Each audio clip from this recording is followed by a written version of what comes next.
सभी आशा बहनों का आपके अपने YouTube चैनल पर स्वागत है। आज हम आशा डायरी के भाग 6 के बारे में बताने जा रहे हैं। आशा डायरी का भाग 6 है राष्ट्रीय कार्यक्रम। तो राष्ट्रीय कार्यक्रम की बात करते हैं।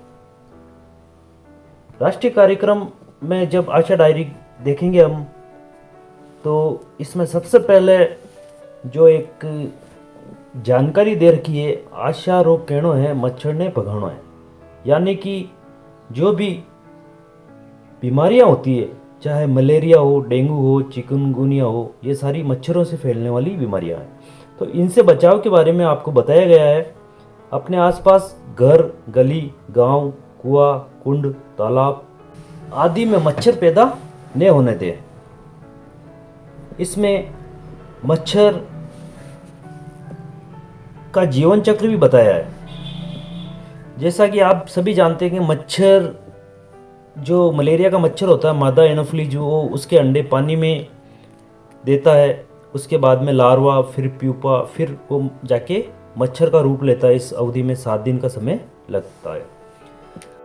कीचड़ वाली जगह और गड्ढों को मिट्टी से भर दे, क्योंकि ऐसी छोटी छोटी जगह में मच्छर ज़्यादा पैदा होते हैं। इसके साथ ही ज़्यादातर कबाड़, पुराने टायर्स आदि को नष्ट कर दे, क्योंकि इनमें बरसात का पानी भर जाता है, इनमें बारिश का पानी भर जाता है और आने वाला मौसम बारिश का ही है। तो ऐसे अगर टायर या कबाड़ छत पे पड़े हैं तो उनको वहाँ से हटा दें और इनमें पानी इकट्ठा ना होने दें। इसके साथ ही शाम के समय आप नीम की पत्ती का धुआं भी कर सकते हैं। इससे भी मच्छर आपके पास नहीं आएंगे।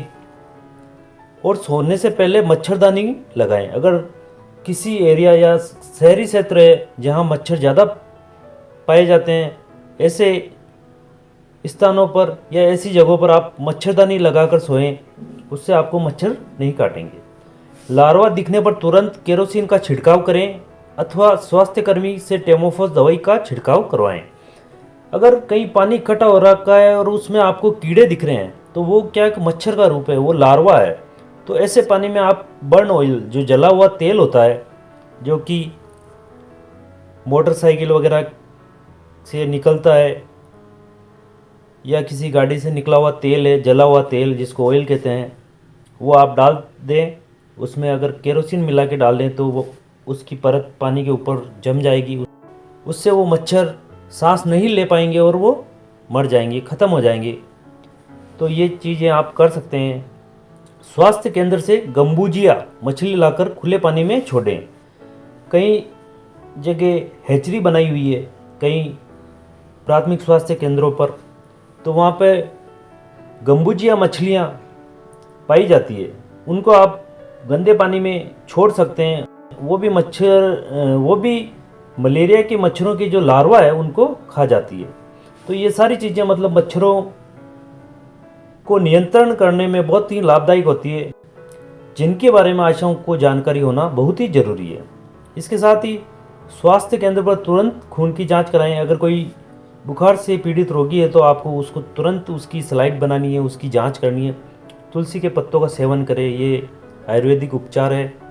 इससे रोग प्रतिरोधक क्षमता भी बढ़ती है। और इसमें मलेरिया के लक्षण दे रखे हैं: सर दर्द, कपकपी, मतलब एकदम ठंड लग के बुखार आता है, उल्टी आना, मतलब बार बार उल्टियाँ होती है, इसमें तिल्ली भी बढ़ जाती है पेट की। तो इस प्रकार आप मच्छरों से बचाव कर सकते हैं। तो ये जो राष्ट्रीय कार्यक्रम है, इसमें जो मुख्य बीमारियां हैं उनमें मलेरिया सबसे ऊपर है। तो मलेरिया की रोकथाम में आशा की क्या भूमिका हो सकती है, तो इस बारे में हम बात करते हैं। तो आशाएं क्या करेगी? घर घर भ्रमण के दौरान निम्न बातों पर ध्यान दें। आपको इन चीज़ों पर विशेष ध्यान देना है। क्या घर में कहीं भी ठहरा हुआ पानी है? आपको देखना, अगर किसी घर में ज़्यादा मच्छर हैं तो वहाँ पानी क्यों ठहर रहा है, टंकियाँ खुली तो नहीं है। तो ये चीज़ें आपको घर वालों से पूछनी है। क्या घर के आसपास पानी भरा हुआ है? क्या टूटी हुई मटकी, कूलर, परिंदे आदि में पानी भरा हुआ है? ऐसी छोटी छोटी जगहों पर भी मच्छर पैदा हो जाते हैं। क्या पशुओं के पानी पीने की खेली में पानी भरा रहता है? तो ये सारी आशाओं को चीज़ें देखनी है।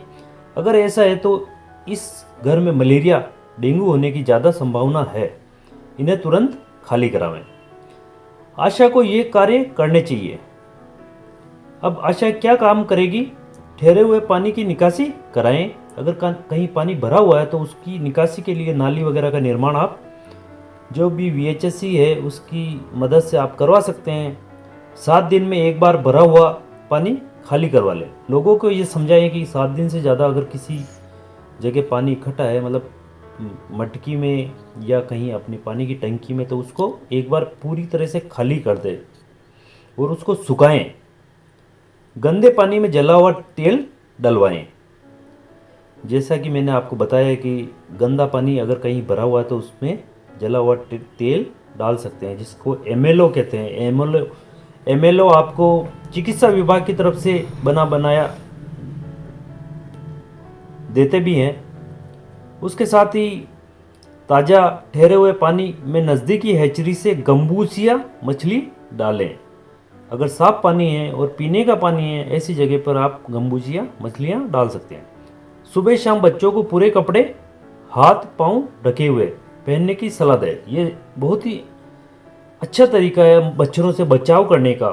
आप लोगों को ये समझाएं कि बच्चों को लंबे आस्तीन के कपड़े पहनने की सलाह दें, ताकि उससे क्या बच्चों को मच्छर नहीं काटेंगे।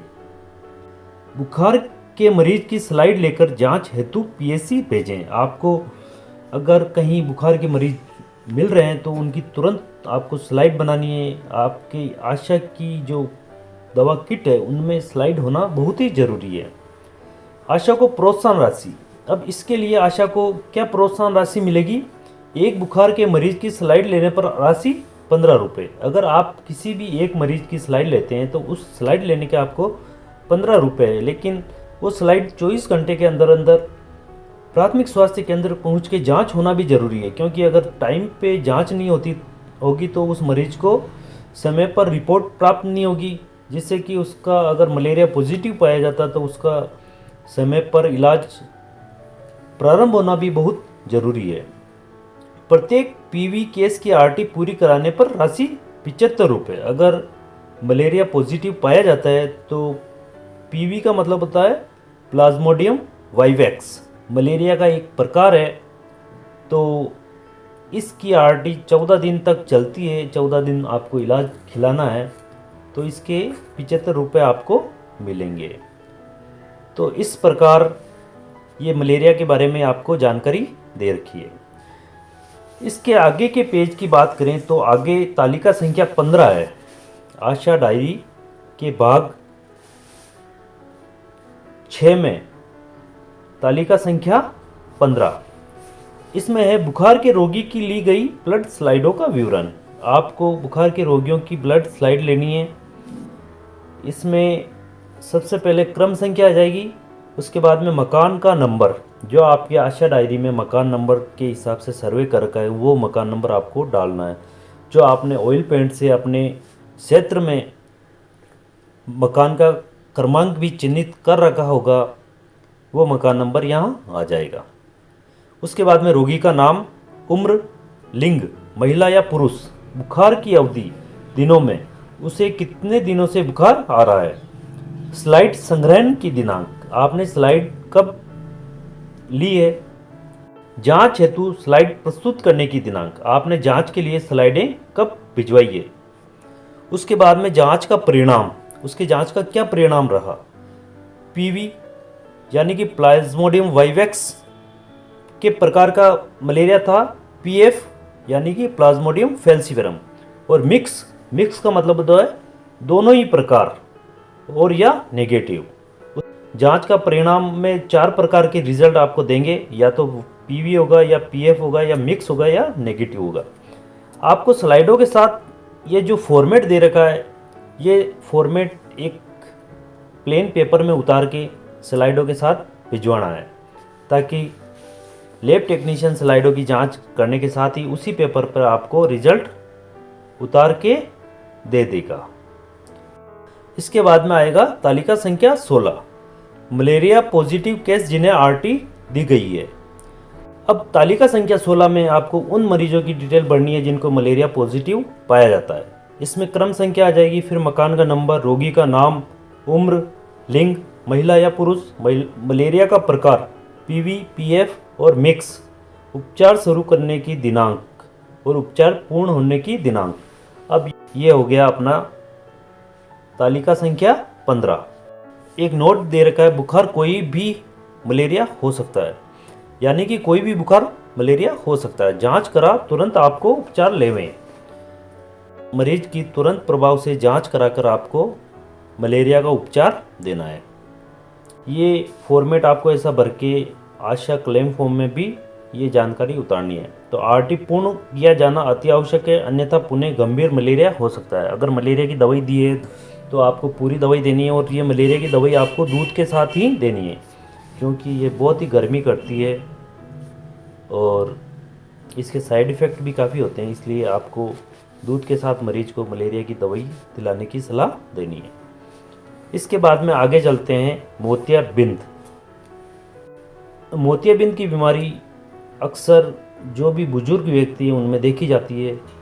यह स्थिति मुख्यतः उम्र अधिक हो जाने पर पैदा होती है, यानी कि जो भी अपने क्षेत्र के बुजुर्ग लोग हैं उनमें मोतियाबिंद की समस्या होती है। और आप फील्ड में जाते हो तो आपको कई लोग कहते भी होंगे कि हमें कम दिखाई देना है।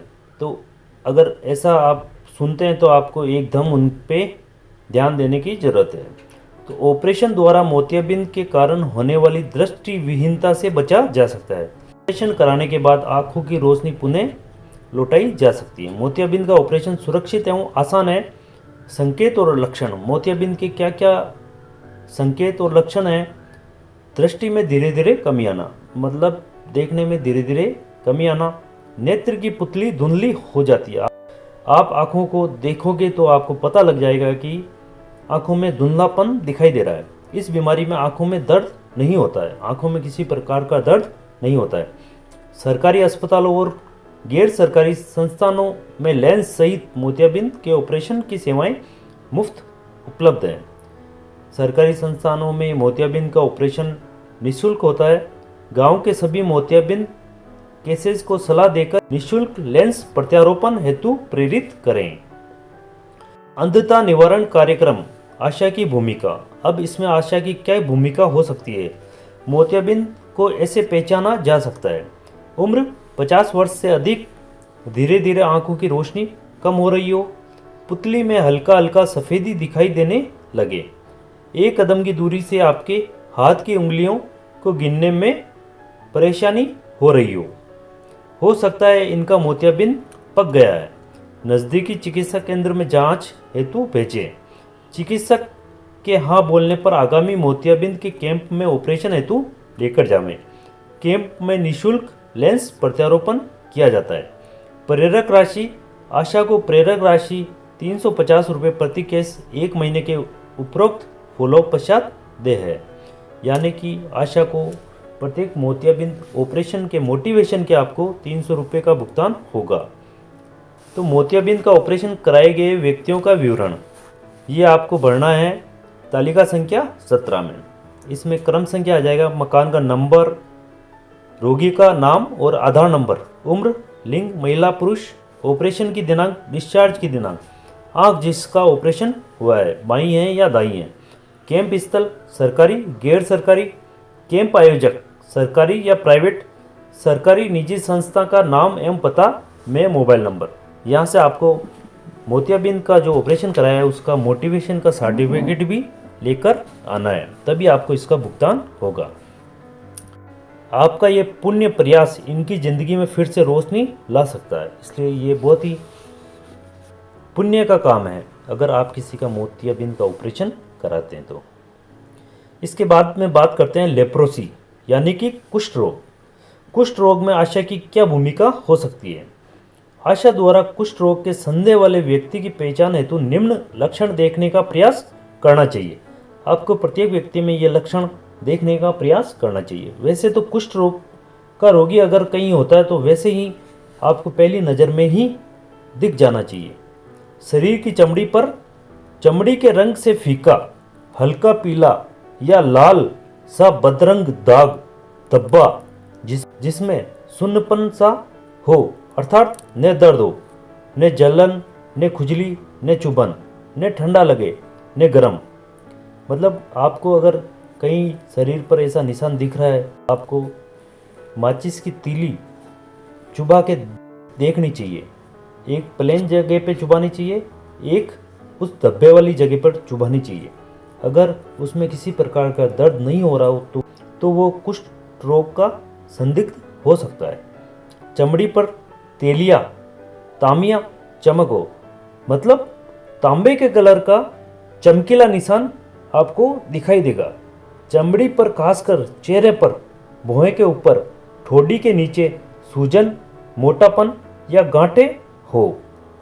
इसके साथ ही तंत्रिकाओं में मोटापन, सूजन हो, टटोलने से दर्द हो, हाथ पैरों में झुनझुनी या सुन्नपन, सूखापन हो, हाथ पैर में कमजोरी हो जिससे पकड़ कमजोर हो या चलने में कठिनाई हो, ये सारे कुष्ठ रोग के लक्षण हैं।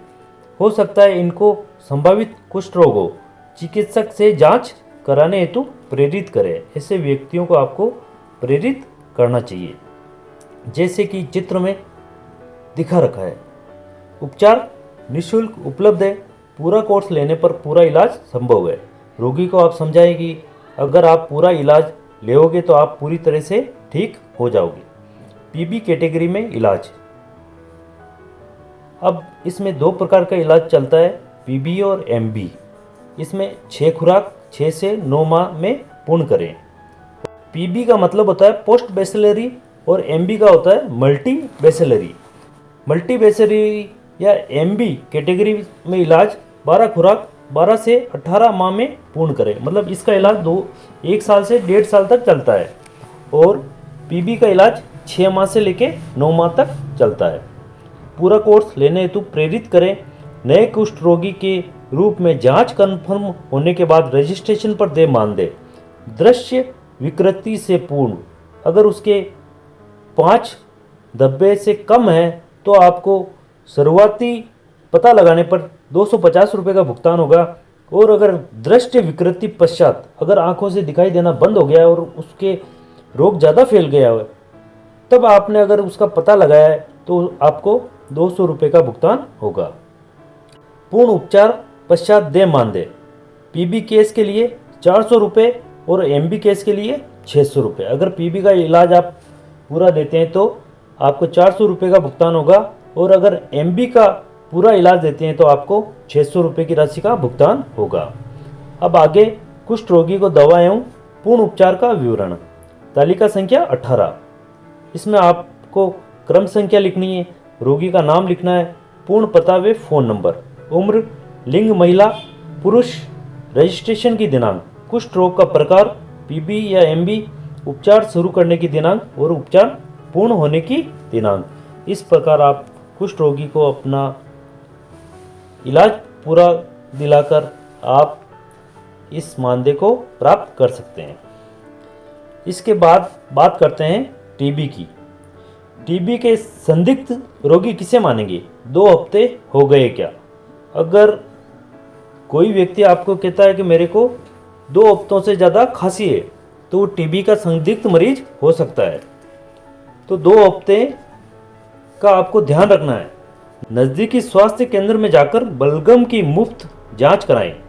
टीबी की जांच एवं इलाज सभी सरकारी अस्पतालों में मुफ्त उपलब्ध है। अधूरे इलाज से टीबी लाइलाज हो सकती है। अगर किसी मरीज को पहली बार टीबी हुई है तो आप उसको मोटिवेट करें कि पहली बार टीबी का इलाज पूरा लेकर आप बीमारी को पूरी ठीक कर दें। अगर आपने बीच में इलाज छोड़ दिया है तो वो ड्रग रेजिस्टेंट टीबी हो जाएगी और वो लाइलाज हो जाएगी। फिर उसका हो सकता है कि कभी इलाज पूरा नहीं हो और ऐसे में रोगी की मृत्यु होना निश्चित है। अतः आपको ऐसे मरीजों को मोटिवेट करके, जिनको पहली बार टीबी की बीमारी हुई है, पूरा इलाज लेने की सलाह देनी है। निक्षय पोषण योजना के तहत पोषक आहार हेतु प्रत्येक रजिस्टर्ड टीबी रोगी को उपचार अवधि तक 500 रुपये प्रति माह दिए जाते हैं। इसके लिए सभी निजी सरकारी उपचार ले रहे टीबी रोगियों का निक्षय पोर्टल पर रजिस्ट्रेशन आवश्यक है। यानी कि जो भी टीबी का मरीज, चाहे वो प्राइवेट ले रहा हो या सरकारी संस्थान से इलाज ले रहा हो, लेकिन वो निक्षय सॉफ्टवेयर पर अगर रजिस्टर्ड है, उसकी निक्षय आईडी बनी हुई है, तो उसको 500 रुपये प्रति माह सरकार की तरफ से पोषण के लिए, पोषक आहार खाने के लिए दिए जाते हैं। ये राशि जब तक उसका इलाज चलता रहता है तब तक दी जाती है। टीबी के इलाज में जरूरी डबल सावधानी। एचआईवी की जांच है समझदारी की निशानी, यानी कि प्रत्येक टीबी के मरीज की एचआईवी की जांच होना भी बहुत ज़रूरी है, क्योंकि ज़्यादातर टीबी की बीमारी और एचआईवी में सीधा संबंध है। क्योंकि जिन मरीजों की रोग प्रतिरोधक क्षमता कम है, यानी कि ऐसे मरीज ज़्यादातर एचआईवी से संक्रमित पाए जाते हैं, तो उन मरीजों की टीबी की जांच होना जरूरी है और टीबी के मरीजों की एचआईवी की जांच होना बहुत ज़रूरी है। आप अपनी ज़िंदगी के हर मोड़ पर डबल सावधानी बरतते हैं, तो अपनी सेहत के लिए क्यों नहीं। इसलिए अगर आपको टीबी है तो एचआईवी की जांच जरूर करवाएं। जरूरी नहीं है कि टीबी मरीजों को एचआईवी संक्रमण हो, लेकिन एचआईवी संक्रमित मरीजों को टीबी की संभावना सामान्य व्यक्तियों से काफ़ी अधिक होती है। टीबी संक्रमित होने पर भी एचआईवी को नियंत्रित किया जा सकता है। इसलिए आज ही नज़दीकी आईसीटीसी केंद्र में जाकर एचआईवी की जांच जरूर करवाएं। सरकारी अस्पताल में एचआईवी की जांच और इलाज मुफ्त एवं गोपनीय है। अब टीबी की रोकथाम में आशा की भूमिका। आशा क्या क्या कर सकती है? तो घर घर भ्रमण के दौरान निम्न प्रश्न पूछने चाहिए। आशा को जब भी वो घर घर या घरों के दौरे पर जाती है तो ये निम्न क्वेश्चन आपको पूछने चाहिए। क्या किसी सदस्य को गत 2 सप्ताह से खांसी हो रही है? क्या रात में पसीना आता है? भूख कम लगती है तथा शाम के समय हल्का बुखार रहता है? ये सारे टीबी के संभावित लक्षण है। अब ये लक्षण टीबी के हो सकते हैं। नज़दीकी स्वास्थ्य केंद्र पर बलगम की निःशुल्क जांच कराने हेतु प्रेरित करें। डॉट्स का इलाज निःशुल्क उपलब्ध होता है। टीबी का पूरा इलाज संभव है। डॉट्स का इलाज बीच में बंद नहीं करना चाहिए। पूरा कोर्स लेने हेतु प्रेरित करें। अगर इलाज पूरा नहीं लिया तो टीबी लाइलाज हो सकती है। आशा को प्रोत्साहन राशि। अब आशा को क्या क्या प्रोत्साहन राशि मिलेगी? डॉट्स कैटेगरी फर्स्ट पूर्ण उपचार कराने पर राशि 1000 रुपये का भुगतान होगा। डॉट्स कैटेगरी सेकंड खत्म हो गई है। रेजिस्टेंट टीबी DRTB को उपचार पूर्ण कराने पर राशि 5000 रुपये। IP मतलब इंटेंसिव फेज उपचार पूर्ण करने पर 2000 व CP के अंत पर राशि 3000 रुपये का भुगतान होगा। यदि IP पूरा करते हैं ड्रग रेजिस्टेंट यानी कि MDR-TB के मरीजों का, तो आपको 2000 रुपये का भुगतान होगा और CP का कोर्स अगर पूरा करते हैं तो 3000 रुपये का भुगतान होगा। ये राशि आशा को जब मिलेगी जब उस मरीज ने ट्रीटमेंट पूरा लिया हो और वो क्योर्ड हुआ हो, या तो ट्रीटमेंट पूरा लिया या वो क्योर्ड हो गया। इन दोनों ही परिस्थिति में आशा को पूरी राशि का भुगतान किया जाएगा। शेष रोगियों की सूचना जिनका इलाज चालू है अथवा इस वर्ष में पूर्ण हुआ हो। तालिका संख्या 19। तालिका संख्या 19 में आप उन मरीजों का इंदराज करेंगे जिनका आप टीबी का ट्रीटमेंट दे रहे हैं। क्रम संख्या, मकान का नंबर, रोगी का नाम, उम्र, लिंग, महिला या पुरुष, टीबी की कैटेगरी फर्स्ट है या फोर्थ है, क्योंकि सेकंड कैटेगरी बंद हो गई है। फोर्थ का मतलब होता है MDR-TB। इलाज शुरू करने की दिनांक, रोगी का टीबी नंबर यानी कि निक्षय आईडी एवं दिनांक। टीबी का नंबर रोगी की निक्षय आईडी होती है। उपचार पूर्ण होने की दिनांक। ये सारी जानकारी आपको इसमें भरनी है। इसमें नीचे दे रखा है 2 सप्ताह तक खांसी टीबी हो सकती है, शीघ्र बलगम की जांच कराएं। सभी संभावित खांसी के मरीजों की जिनको 2 सप्ताह से ज़्यादा खांसी, बुखार या रात को पसीने आते हो या भूख कम लग रही हो या जिनका वजन कम हुआ हो, ऐसे समस्त मरीजों की आपको टीबी की बलगम की जांच करवानी है। इसी के साथ ही आशा डायरी का ये भाग 6 पूरा होता है। आपको ये जानकारी कैसी लगी? अगर अच्छी लगी है तो चैनल को जरूर सब्सक्राइब करें और इस जानकारी को ज़्यादा से ज़्यादा शेयर करें, लाइक करें। इसी के साथ धन्यवाद।